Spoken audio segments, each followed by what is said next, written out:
노동, 생명, 평화의 길을 포기하지 않고 뚜벅뚜벅 걸으며 치열하게 살아올 수 있었다고 감히 고백을 드립니다.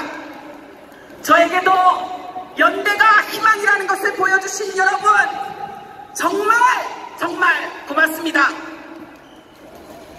이곳 광장에서 우리는 아스팔트 바닥이 뜨거운 태양으로 이글이글 타오르는 것을 견디며 뜨거운 여름을 2번 보냈습니다.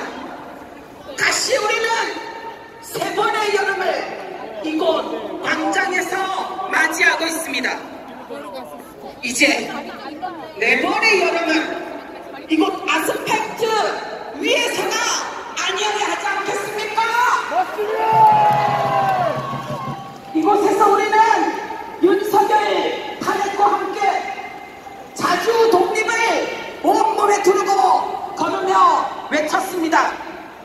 우리 정치가, 우리 역사가 일제로부터 완전한 자주 독립, 분단이 무너지고 평화와 통일을 이루는 나라가 되기를 바라며 싸워왔습니다. 그렇지요? 우리는 어디가 열리고 있습니다. 대한민국은 지금 독립된 나라입니까? 대한민국은 지금 정부가 있는 나라입니까? 지금 제 앞에는 작은 평화의 소녀상이 있습니다. 이 소녀상은 1992년 1월 8일부터 매주 수요일마다 시작한 수요시위가 1000번째가 되는 2011년 12월 14일 일본 대사관 앞에 첫 번째로 세워졌습니다. 참 슬픈 역사를 담았습니다. 11살, 13살, 14살 혹은 18살 아직도 너무나 어린아이 소녀들에게 일본 국가가 가한 너무나 끔찍한 반인도적인 피해를 담았습니다. 그리고 숭고한 평화의 역사를 담았습니다. 긴 세월 가해자를 부정하고 피해국 정부들 그 사회는 침묵했어도 가해자를 향해 침묵하던 한국 사회, 국제사회를 향해 여기 피해자가 살아있다.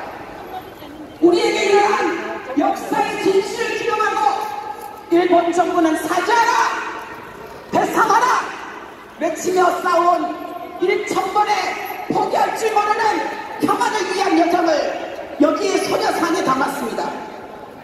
그리고 다시는 세계 어느 곳에서도 이런 피해가 일어나진 않는다는, 그래서 전쟁은 끝나고 평화를 이루어야 한다는 절절한 평화의 꿈을 담았습니다. 이 뜻이 너무나 수고하여 감동이 퍼져나갔습니다. 전국 각지에, 세계 각지에 평화의 소녀상이 세워지기 시작했습니다. 그런데 일본 정부는 소녀상이 일본 정부에 대한 혐오를 유포하고 명예를 훼손한다고 합니다. 여러분 맞습니까? 소송을 하기도 하고 금돈령을 앞세운 로비를 하기도 하고 온갖 외력을 다해서 소녀상을 철거하려고 했습니다. 그래서 여러분도 이미 언론을 통해서 알고 계시겠지만 독일 베를린에 세워진 평화의 소녀상이 위험해졌습니다. 일본 도쿄와 독일 베를린 자매결혼 30주년을 기해 도쿄를 방문한 베를린 시장이 일본 외무상에게 약속을 한 모양입니다. 논란이 되고 있는 소녀상 문제를 해결하겠다. 여성에 대한 폭력에 대해서는 기념물을 찬성하지만 일방적인 표현이 있어서는 안 된다. 이를 위한 대화에 피해자를 대신하는 관련 단체는 언급도 없고 오히려 가해자인 일본 대사관도 포함시키겠다라는 것을 자랑스럽게 베를린시는 보도자료를 발표했습니다. 마치 일본 정부에게 약속 이행을 과시하듯이 말입니다. 이거 그동안 우리가 보아오던 그리고 칭찬하던 독일 맞습니까? 네, 불행하게도 그 독일의 베를린 시장이 맞습니다. 베를린 시장에게 대묻고 싶습니다. 나치 범죄 부정론자들이 홀로코스트가 거짓이라고 주장하고 논란을 일으키면 홀로코스트를 철거하실 것입니까? 홀로코스트가 논란을 일으키는 것입니까? 베를린 시장의 발언은 바로 홀로코스트를 부정하는 것입니다. 그런데 말입니다. 더 통탄한 일은 지금 우리에게 피해자들의 인권을 보호해줄 정부가 없다는 겁니다. 저도 78년 동안 일본군 이하부 피해자 할머니들에게 변변한 정부가 없었어요. 지금 윤석열 정권은 어떻습니까? 땅을 치고 통곡을 하고 원한이 하늘에 사무쳐 오릅니다. 피해자들이 힘겹게 일본 정부를 상대로 싸우고 한국 법원에 소송을 내서 배상 판결을 받아내고 가해자 일본 정부가 부당하고 날고 뛰니 한국 정부 어쩔 줄 몰라다가 결국은 제3자 변제 방식이라는 회개하고 이상한 역사를 창출하더니 일본 정부가 소녀상 철거를 위해 온갖 외교력을 다하고 있는데도 자국의 국민들이 가장 많은 피해를 입고 있음에도 대한민국 정부라고 이름표 달고서 하는 말이 민간 차원에서 이루어지는 활동에 한일 정부가 관여하는 것은 바람직하지 않다랍니다. 그렇죠. 윤석열 정권은 자국 국민의 인권을 보호하기는커녕 그냥 내편겹쳐놓고 있는 것입니다.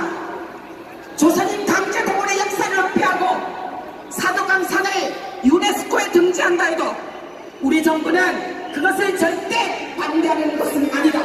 일본 정부 입장 두둔 독도가 일본 땅이라고 사방으로 공격을 해와도 무대응, 미국 정부가 동해가 일본이라고 표기해도 침묵, 무대응, 일본 정부가 마린 강탈을 한다도 일본 입장 두둔하는 윤석열 정권, 소녀상을 철거한다 해도 아무것도 하지 않는 방식으로 일본 입장 두둔하는 윤석열 정권, 오늘 눈 뜨면 내일 눈 뜨면 또 무엇을 내어준다 할까 걱정이 이만저만이 아닙니다. 기시다는 윤석열이 얼마나 고마울까요? 그러면서도 속으로는 대한민국 외교부를 얼마나 무능하다 비웃고 업신여길까요? 굴욕적입니다. 그렇지 않습니까? 그런데 그런 기시다가 내일 한국을 온답니다. 여러분 어떻게 해야 되겠습니까? 우리의 안보를 기시다가 지켜줍니까? 아니죠. 우리의 평화는 남북 통일로 만들어가야 하지 않겠습니까? 이런 대통령, 이런 정권, 우리 피해자들에게, 우리 국민들에게 대통령으로 대우받을 자격이 있습니까? 그 이름표 떼어내야 하지 않겠습니까? 정부 없는 한많은 세상을 살고 있는 우리 피해자들, 우리 역사를 위해 우리 촛불 시민들은 어떻게 할까요? 여러분, 내일부터라도 독일 대사관 앞에 1인 시위라도 합시다. 소수가 모였으라도 기자회견이라도 합시다. 그리고 소녀상 철거를 위해서 온 힘을 다하고 있는 일본 정부를 향해 보여줍시다. 그럴수록 소녀상은 전국 각지로, 세계 각지로 세워 나갈 것이라고. 그렇죠 여러분? 네. 그 소녀상은 김봉동이 희망의 부서에서 여러분 찾아주시기를 부탁을 드리겠습니다.